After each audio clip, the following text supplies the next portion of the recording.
नमस्कार मित्रांनो, स्वागत आहे तुमचं मराठी शेअर मार्केट या शेअर मार्केटच्या मराठी भाषेतील एज्युकेशनल यूट्यूब चॅनलमध्ये. सर्वप्रथम आपण जर नवीन असाल, सबस्क्राईब नसेल केलं तर सबस्क्राईब करायला बिलकुल या ठिकाणी विसरू नका. आज या ठिकाणी आपण बजाज हाऊसिंग फायनान्स लिमिटेड बद्दल बोलणार आहोत. कालच मी व्हिडिओ तयार केलेला होता ज्याच्यामध्ये मी तुम्हाला व्यवस्थितपणे सांगितलं होतं ज्यांना एक लॉट मिळालेला आहे किंवा एकपेक्षा जास्त लॉट मिळालेला आहे त्यांनी काय करायचं आणि ज्यांना एकही लॉट मिळालेला नाही त्यांनी काय करायचं आहे. तत्पूर्वी तुम्हाला जर सांगायचं म्हटलं तर या ठिकाणी मी लॉट 2-3 अकाउंटवरून या ठिकाणी अप्लाय केलेला होता. मला एक लॉट या ठिकाणी अप्लाय झालेला आहे किंवा मला लॉट या ठिकाणी मिळालेला आहे, परंतु एकच मिळालेला आहे. मी तुम्हाला तो दाखवतो. या ठिकाणी तुम्ही पाहू शकता एक लॉटमध्ये जवळपास 214 क्वांटिटी होत्या. हे नाव आहे, हे या ठिकाणी सिम्बॉलिक नेम आहे बजाज हाऊसिंग फायनान्स लिमिटेड. 70 रुपयाचं ॲव्हरेज प्राइस मिळालेली आहे जी की बिडिंग प्राइस होती. 14,980 रुपयाची गुंतवणूक झाली आणि आज स्टॉक या ठिकाणी तब्बल 10% अप्पर सर्किट मिळालेला आहे आणि 165 रुपयाला क्लोज झालेला आहे. ओव्हरऑल संपूर्ण रिटर्न बघितलं तर 135% मला रिटर्न या ठिकाणी मिळालेला आहे. गुंतवणूक झाली 14,980 रुपयाची आणि करंट व्हॅल्यू चालू आहे 35,307 रुपये, म्हणजे जवळपास 20,327 रुपये मला सध्या या ठिकाणी प्रॉफिट चालू आहे. परंतु या ठिकाणी उद्या जाऊन शेअर लगेच बाय करायचा का, याच्यामध्ये काय करायचं आहे आणि मी स्वतः याच्यामध्ये काय करणार आहे हे मी तुम्हाला संपूर्ण व्हिडिओमध्ये सांगणार आहे. त्याच्या अगोदर मी तुम्हाला काही गोष्टी सांगणार आहे. पहा, बजाज हाऊसिंग फायनान्स लिमिटेड या शेअरचं सुरुवातीला या ठिकाणी मार्केट कॅप किती होतं? 58,000 कोटीच्या जवळपास मार्केट कॅप होतं. NSEच्या वेबसाईटवर जर तुम्ही पाहिलं तर या ठिकाणी स्टॉक आज ओपन झाला 150 रुपयाला, परंतु क्लोज कुठे झाला तर 10% वरती जाऊन 165 रुपयाला क्लोज झालेला आहे. मग आता या ठिकाणी जे 58,000 कोटीचं मार्केट कॅप होती ते आता किती झालेलं आहे?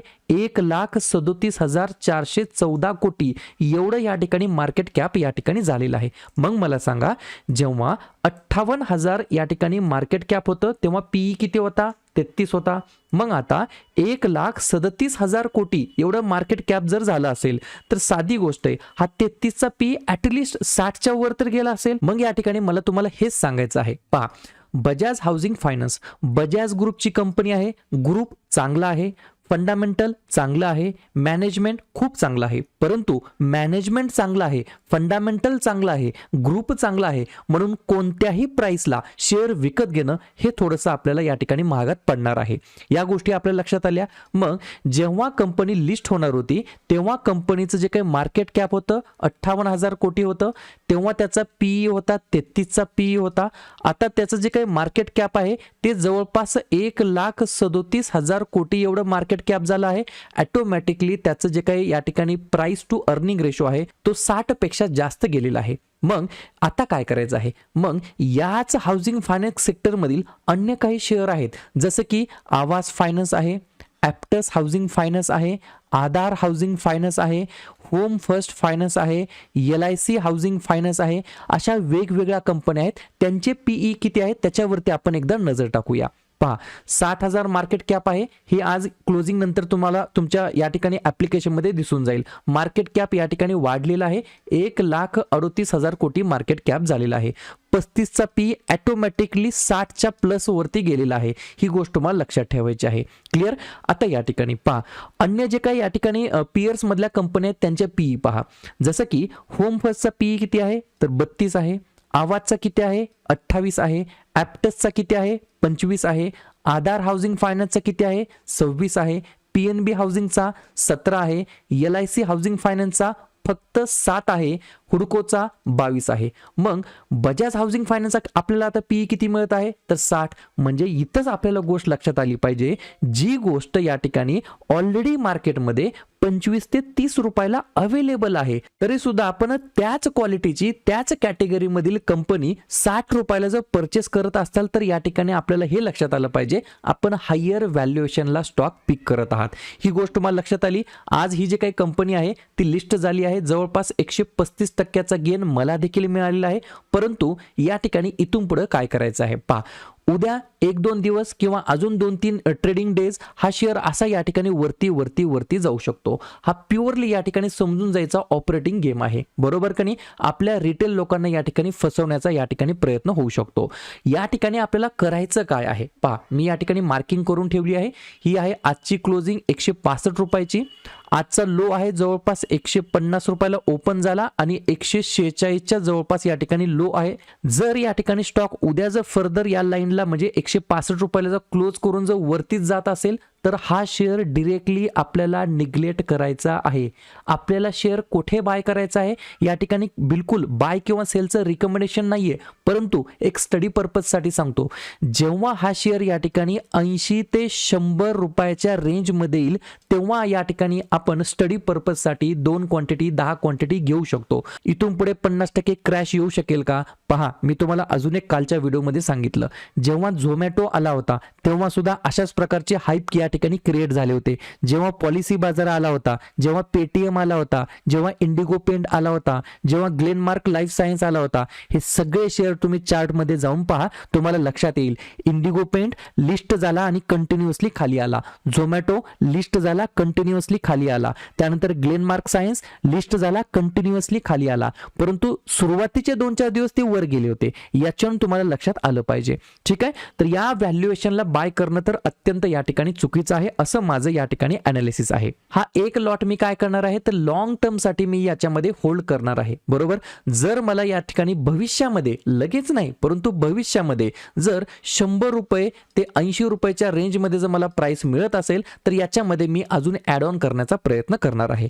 याला अल्टरनेटिव्ह काही ऑप्शन आहेत का, जसं की मी तुम्हाला सांगितलं होतं, तर त्याच्यामधील एक स्टॉक मी तुम्हाला सांगतो, ॲप्टस हाऊसिंग फायनान्स. चार्ट पाहिला तर चार्टमध्ये तुम्हाला मी खूप चांगल्या गोष्टी शिकवण्याचा प्रयत्न करतो. पहा, या ठिकाणी सुरुवातीचा जो काही हाय क्रिएट केला होता जवळपास 380 ते 400 या लेवलमध्ये सुरुवातीचा हाय क्रिएट केला होता.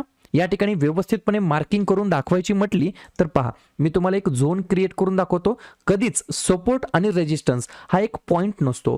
सपोर्ट आणि रेजिस्टन्स हे एक झोन असतं आणि त्या झोनमध्ये ते या ठिकाणी ट्रेड करत असतात किंवा ऍक्ट करत असतात. पहा, हा झाला एक रेजिस्टन्स झोन आणि बॉटमला एक सपोर्ट झोन क्रिएट झालेला आहे. तो सुद्धा मी तुम्हाला व्यवस्थितपणे ड्रॉ करून दाखवतो. पहा, या ठिकाणी हा काय झाला तर हा झाला या ठिकाणी सपोर्ट आणि रेजिस्टन्सचं मार्किंग मी करून ठेवलेलं आहे. मग आता याच्यामध्ये तुम्हाला काहीतरी दिसत आहे का, मी तुम्हाला काही चार्ट पॅटर्न शिकवलेले आहेत, त्याची लिंक डिस्क्रिप्शन बॉक्समध्ये देऊन ठेवलेली आहेत. या ठिकाणी एक पॅटर्न तयार होत आहे. मी तुम्हाला सुरुवातीला एकदम आपल्या हलक्या हाताने ड्रॉइंग करून दाखवतो, त्याच्यानंतर व्यवस्थितपणे मार्किंग करून दाखवतो. हे सुरुवातीचं या ठिकाणी एक हँडल क्रिएट झालं, त्याच्यानंतर या ठिकाणी हे राउंडिंग बॉटमचा एक पॅटर्न क्रिएट झाला आणि त्याच्यानंतर परत एक या ठिकाणी हँडल क्रिएट होत आहे, बरोबर. ही गोष्ट तुम्हाला लक्षात आली. आता या ठिकाणी व्यवस्थितपणे मार्किंग जर करून दाखवायचं म्हटलं तर पहा, सुरुवातीला मी या पॉइंटला क्लिक करतो. सुरुवातीला हे जे काही हँडल तयार झालं या ठिकाणी त्याला मार्क करून घेतो. त्याच्यानंतर सांगायचं म्हटलं तर हा सेकंड पॉइंट पासून ते थर्ड पॉइंट पर्यंत या ठिकाणी मी क्लिक करतो, याला मार्किंग करून घेतो. हा झाला मिडलचा पॅटर्न, म्हणजेच याला तुम्ही कप अँड हँडल म्हणा किंवा या ठिकाणी हेड अँड शोल्डर पॅटर्न म्हणा, इनवर्स हेड अँड शोल्डर असं म्हटलं तरी काय हरकत नाही, ठीक आहे. आणि शेवटी अजून एक हँडल तयार होत आहे. पहा, या ठिकाणी मी अशा प्रकारे मार्किंग करून घेतो, तर हे एक हँडल या ठिकाणी क्रिएट झालेलं आहे. वेगवेगळ्या पॅटर्न्सने नावे आपण घेऊ शकतो. एक तर राउंडिंग बॉटम क्रिएट झाला आहे, दुसरी गोष्ट कप अँड मल्टिपल हँडल तयार झाले आहेत आणि तिसरी गोष्ट inverse head and shoulder create झालेला आहे. मग या सर्वांचं टार्गेट कसं असतं पहा, टेक्निकली सांगायचं म्हटलं तर हा जो काही सपोर्ट आहे जवळपास 230 ते 240च्या रेंजमध्ये. त्या ठिकाणापासून आपल्याला रेजिस्टन्स पर्यंत मार्क करायचं आहे.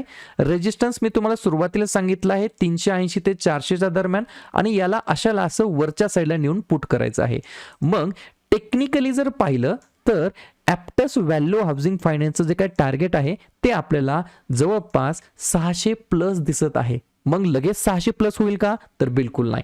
जसा जसा कंपनीचा परफॉर्मन्स वाढत जाईल तशा प्रकारे या ठिकाणी चार्ट मध्ये आपल्याला ते बघायला मिळणार आहे. कंटिन्युअसली या ठिकाणी इथूनच वरच्या साईडला जाईल अशा प्रकारे आपल्याला या ठिकाणी मुवमेंट बिलकुल दिसणार नाही. मुवमेंट कशी असणार, अप आणि डाऊन, अप आणि डाऊन, अप आणि डाऊन, अप आणि डाऊन, अशा प्रकारेच या ठिकाणी चार्ट पॅटर्न मध्ये या ठिकाणी क्रिएशन होताना आपल्याला बघायला मिळणार आहे. अजून एक गोष्ट मला सांगायची म्हटलं तर करंट मार्केट प्राइस पासून जर टार्गेट पर्यंत आपण काढलं तर जवळपास 90% गेन आपल्याला भेटू शकतो. परंतु हे जे काही 90% गेन आहे, इमॅजिन करा तुम्हाला येणाऱ्या 3 वर्षात जरी भेटला तर इयरली 30% तुम्हाला गेन मिळत आहे.